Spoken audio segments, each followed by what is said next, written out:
Finally, example 6, we had the absolute value of 2w minus 5 is greater than 7.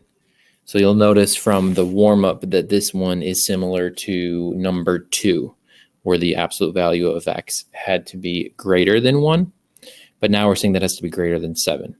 So in that scenario, we included that that was a disjunction. So that's the first key piece. Because it's greater than, like the warm-up, we concluded that it had to be a disjunction.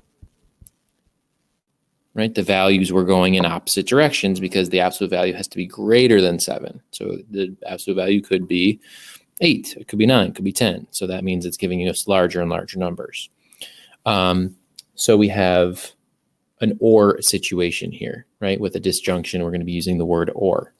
So the first inequality is going to be just eliminating the absolute value symbol. So let's say 2w minus 5 is greater than 7. That has to be true. Or,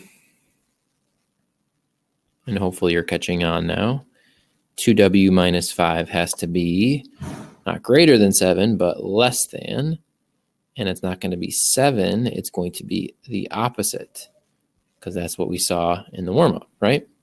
When the absolute value of x was greater than 1, our disjunction stated that x could be greater than 1 or x was less than the opposite of 1.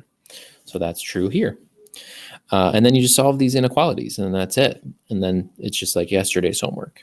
So essentially on the left side, we have 2w is greater than 12. So w is greater than 6. Or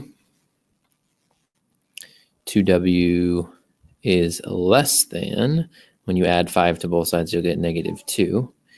So you would say w is less than negative 1. So for our solution for this problem, we have a disjunction at negative 1 and 6. Neither of those are included, so we have open circles. W has to be greater than 6.